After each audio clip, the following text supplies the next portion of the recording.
It'll come right out and say. Okay, because when we allowed them to purchase that property, it was with the intention that they were building a new building on that property. I feel like that might, That's 100% what, Right, right now feel they're- that is what that was what was supposed to happen. They're the mainstay of the mall. I mean, they're like a Sears to a big mall, and it's the Dollar Tree And maybe the jet ski has revived life in there because they were planning on leaving the mall.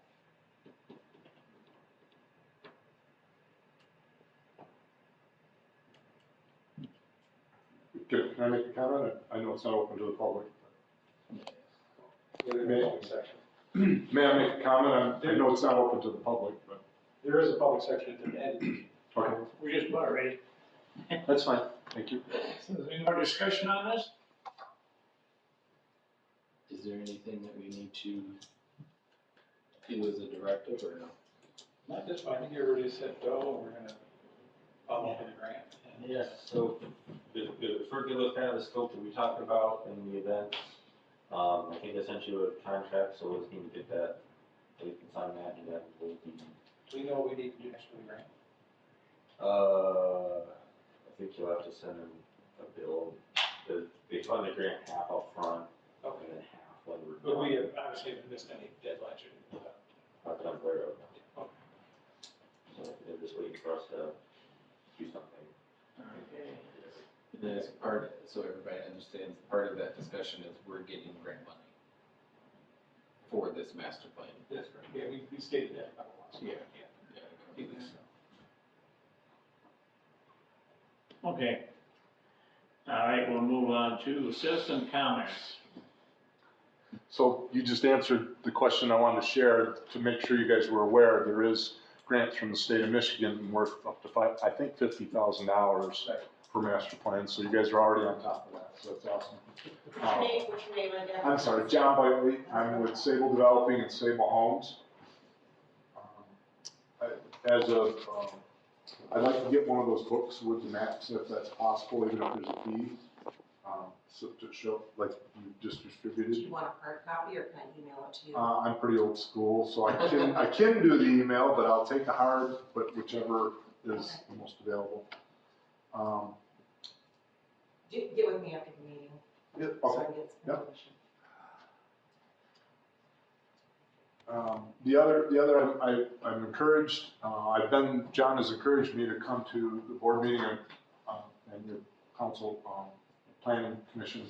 For a little while, I've had a couple conversations with him. Unfortunately, your meetings overlapped with some other planning commission meetings that I had to attend because I had functions going on. But I am encouraged by what I hear. I do want to thank the ZBA last night for the one couple that we were able to move along and help them out. That's very good. I am looking to make investment in this community and do some stuff work. So one of my concerns when we talk about future land uses and maps, how much is it going to change? Because I really don't want to make an investment in a parcel that's zoned for PDQ and it turns out you really want X, Y, and Z. That can be problematic for someone in my position. So I just ask that I can somehow stay connected, even if I can't make every meeting, and work forward through that. So it seems like, well, that's really more of a question. I shouldn't make a statement to this board. Is there a commitment to housing for this community moving forward? Because that's what I do. We're single family house builders. We're not, we do a few condos, we've ventured into that, but we're not a multifamily. We're not modular, we're site built home builders. We started in Rockford, Michigan, that's still our headquarters, so we're almost a 30-year company. So, that's what we're committed to. We're specializing in workforce housing, or attainable housing. We're not McMansion builders. We're not into custom $1 million homes. And I believe that that's really where the need is in this community. You're looking for solid workforce housing, and that is what we specialize in. So that's why the interest from a business. And, I just share that with you, and then also like to, you know, if you really are interested in growing your housing stock or not.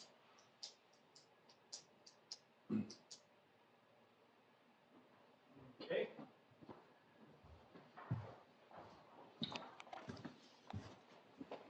Clinton Hewitson, I live outside the city.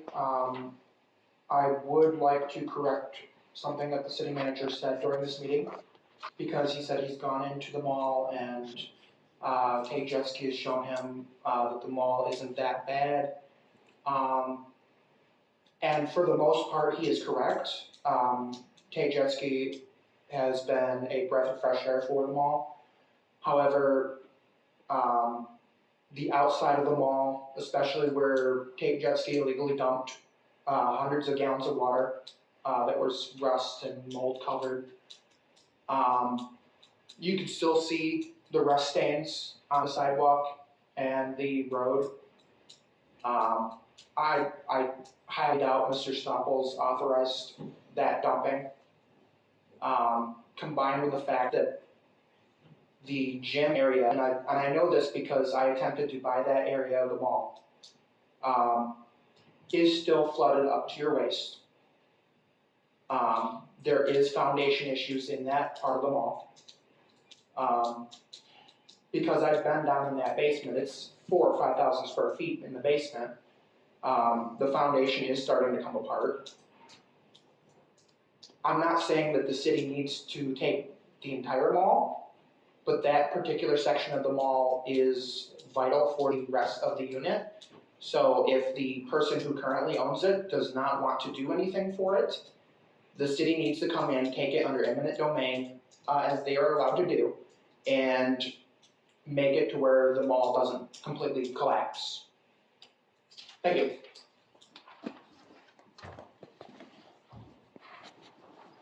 Anyone else? That's the ZBA recommendations or suggestions from last night. So at the zoning board of appeals meeting last night, there were two applications were heard that Chair Leclerc mentioned earlier. One of them was a variance on Bridge Street related to accessory buildings. A gentleman wanted to build another accessory building on his property. He had like 5 acres of land or something. So it was one of those 10 acres. So it was one of those situations where somebody had a lot of land. It was back in the woods. It was well screened, and the ordinance is written, you know, kind of for city lots, basically, right? So it allows for, you know, 2 buildings not to exceed 1,500 square feet each as a maximum. And so the zoning board of appeals asked the planning commission to take a look at that section of the ordinance and, you know, consider amending those standards so that when we have somebody that has 10 acres, they can build a relatively small accessory building like a pole barn or something like that without having to go through and get a variance, which can be difficult to do and unnecessary. Something that is, it's not gonna bother anybody. There's tons of room. It's, you know, back in the woods, that kind of thing. So they asked the planning commission to look at that. The other request was from Mr. Belding. They were asking about they wanted to construct a single family home on Bridge Street without a crawl space, just like on a slab with a you know, a slab type of foundation. That is a variance request because in your zoning ordinance there's a section that regulates single family dwellings, which is pretty normal. But your zoning ordinance has a bunch of standards in there that are pretty much building code standards. And so, again, the ZBA, taking a look at that, felt that that was another section of the zoning ordinance that the planning commission should take a look at and consider eliminating some of the building code requirements that are in your zoning ordinance that are already governed elsewhere. So like, by way of example, so the section last night that was the subject of the meeting, there's a provision here that says all dwellings without basements shall provide a crawl space below the impaired dwelling 4 feet in depth with a paper barrier consisting of 2 inches of concrete, you know, yada, yada, yada. There's some other language in here that talks about, you know, foundation walls. There's another section on crawl space, storage areas. These are all things that are covered under the building code that don't, in my opinion, that don't need to be covered in zoning. And so what the ZBA has suggested, and what I agree with, frankly, is that the planning commission take a look at this and consider eliminating some of those provisions that are basically just building code requirements they have to do anyways. Or in some cases, it's a higher standard that doesn't really serve any purpose in zoning. I think this crawl space thing is kind of a good example of that, because from a zoning perspective, I don't really care if a single family home has a basement or a crawl space or a slab or whatever. It's still a single family home situated on a lot. It's gonna be all the setbacks. It's gonna fit in with the neighborhood. It's gonna look the same. It's gonna be occupied by one family, and so on and so forth. So to me, there's really not any reason to have something like that in there when it's covered by the building code, but because the building code permits it, your zoning ordinance is more restrictive than that. So you still have to go by the more restrictive provision in the zoning, and that's what brought us to last night, and it's something where, I think the ZBA thought, well, you know, why is this in here if it doesn't, I kind of agree with that philosophy, so. For a future meeting next month, I can propose some changes to those sections if the planning commission is agreeable to that for the recommendation of the zoning board. Of course, you don't have to change anything, you can do nothing, but I think it'd be at least worthy of some conversations.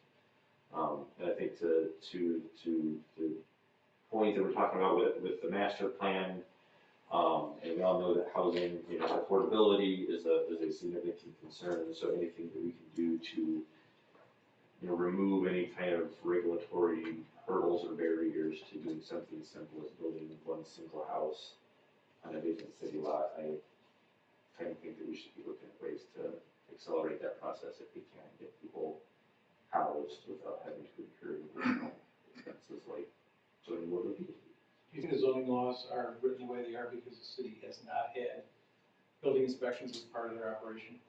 But that was kind of a double way of making sure that standard building codes are being met? I mean, maybe, but, so I would guess that the language that's in your zoning ordinance has probably been there for 30 or 40 years. Since your zoning ordinance, I mean, I see that all the time in communities, almost every city that we work in has a handful of regulations for houses that require stairs and doors and storage space and really non-zoning things in my opinion.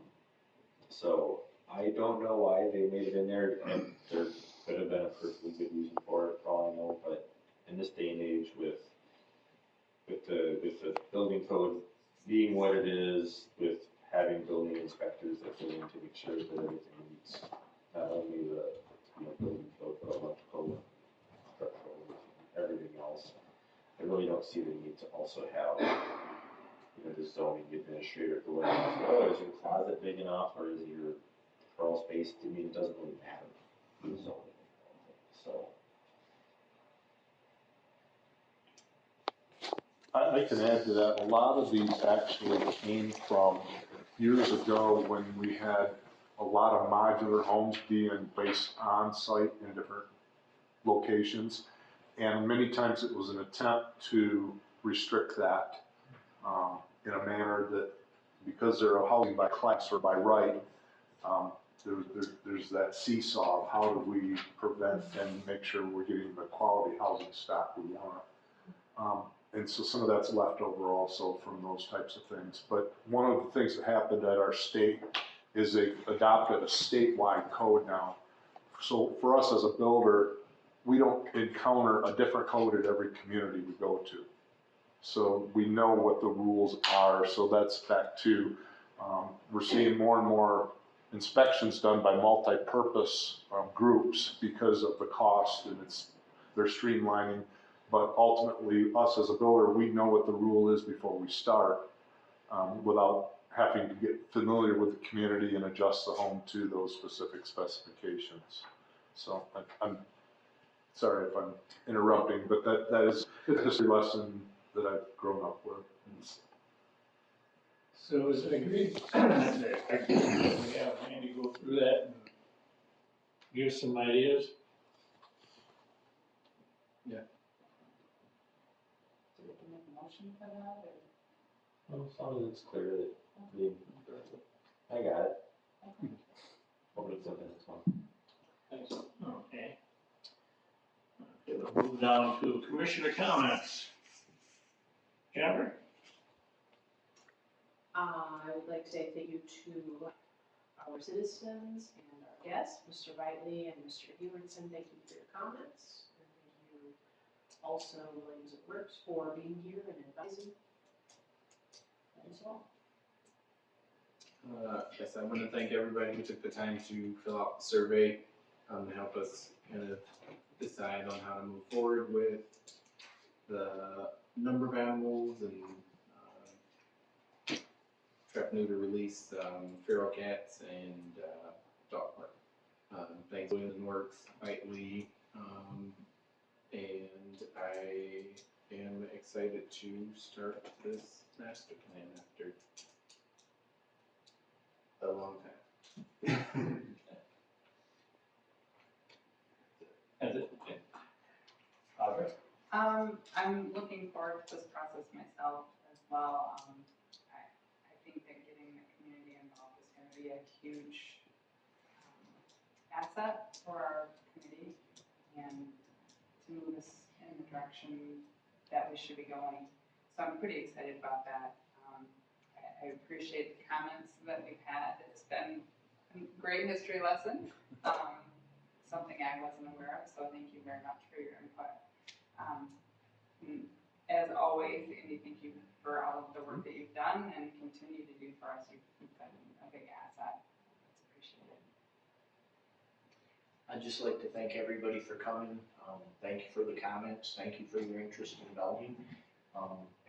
This was new to me. This is my first meeting, so I'm looking forward to growing and learning in the community I've lived in my entire life, and I'm looking very forward to the master plan and the decisions we'll be making. So thank you, and thank you all for coming, and come back next time and bring a friend. I want to thank everybody, especially want to thank you for showing interest in building and Belding. It's really nice to see people that want to get involved. Andy, good job as usual. Appreciate it.